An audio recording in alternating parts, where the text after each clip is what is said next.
गुरुर्ब्रह्मा गुरुर्विष्णुर्गुरुर्देवो महेश्वरः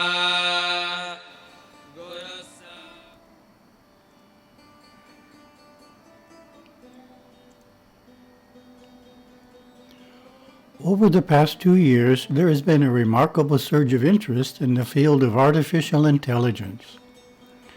An evolutionary development is the emergence of generative AI, specifically large language models, exemplified by popular platforms like ChatGPT.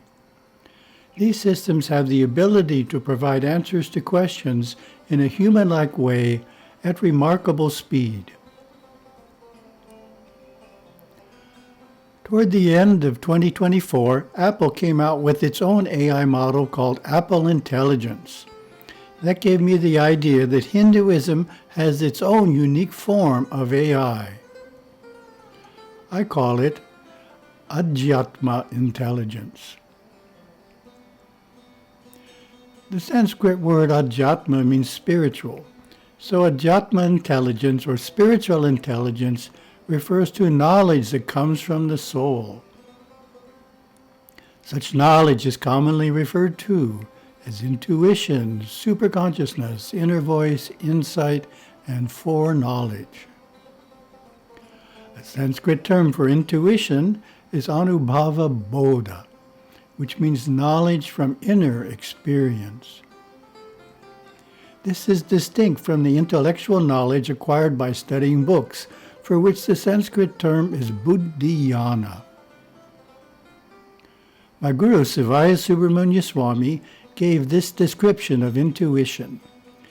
The first sadhana, therefore, is to always hold the overview and cling in your memory to the intuitive flashes that come as a result of your practices.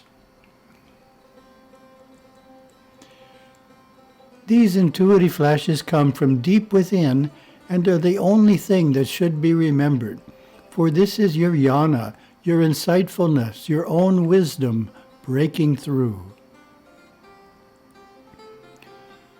We hear the common phrase, awaken our intuition, implying that it is not currently functioning.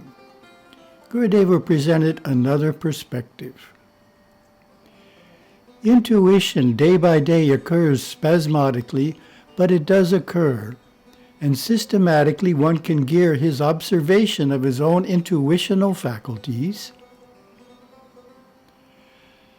and find out exactly when these intuitive functions occur within him. It is a well-defined fact that we have the faculty of precognition of coming events. It is also concurrently known that feelings of fear may precede impending danger. It is for the individual to disentangle and sort out within his own daily experiential pattern which is which. In this way, he becomes knowledgeable in the great university of his own mind as to what is a daily intuitive occurrence and what is not. Imagine soft music being played in a noisy room. The music is there, but we can hardly hear it because of the noise. It is the same in our mind because of the mental noise of constant thoughts and feelings which prevent us from hearing our quiet inner voice. But sometimes our inner voice is louder than the mental noise, such as when facing danger. Imagine a child playing outside is about to be hurt. From inside the house, the mother senses the danger and runs to protect her child, arriving just in time. It is important to learn to distinguish genuine intuition from random thought. Gurudeva gives a useful explanation of the difference.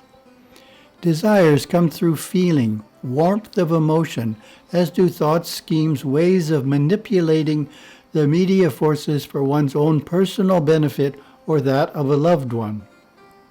This is contrary to the power of intuition, which runs cold and is direct, like a bolt of lightning in the inner sky, or the subtle rainbow of an etheric aura which bypasses the processes of current thinking, giving answers before the question and solving problems before they have accrued.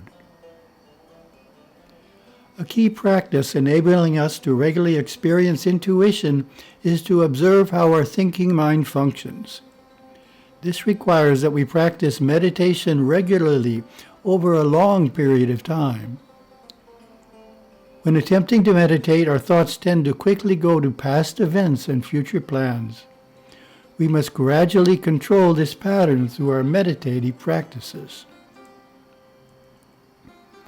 In fact, that is the definition of yoga that Patanjali gives in verse 2 of his classic work, Yoga Sutras. Yoga is the restraint of mental activities. Sutra 3 takes this idea one step deeper within. Then awareness abides in its essential nature. When mental activity is restrained, the soul's faculty that witnesses thoughts naturally turns in on itself, remaining temporarily aware only of itself until thoughts again arise. A person is at that moment in his soul nature, which is, of course, the source of intuition. A second practice is needed, keen observation. Gurudeva explains, observation is the first faculty of the awakening of the superconscious regions. This observation is cultivated by abstinence from excessive talk.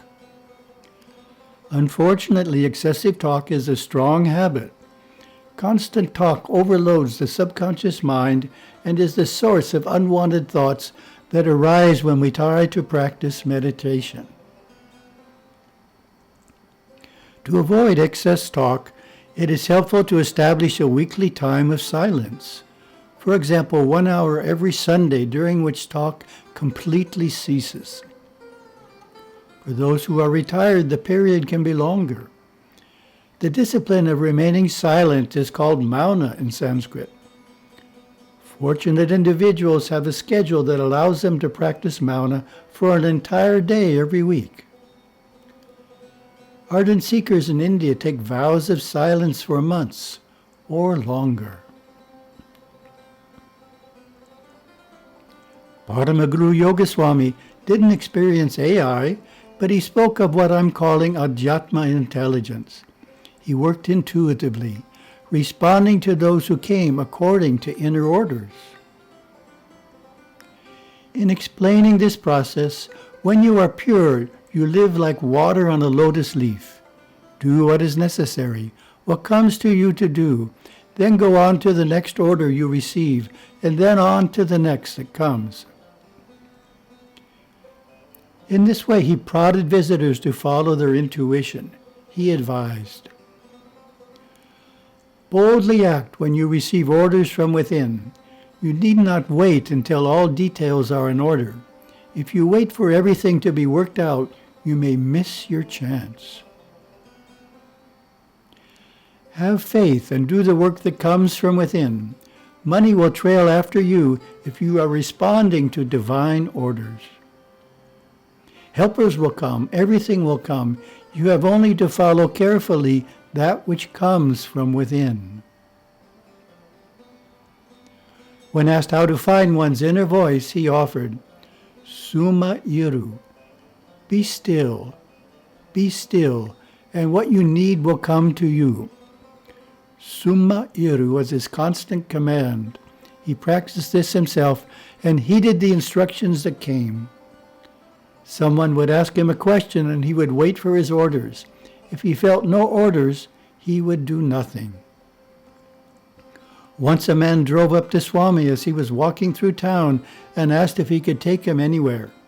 No orders, Swami replied, and waved the man on. A few minutes later, the driver came by and stopped again. Now I have my orders, Swami said, and got into the car.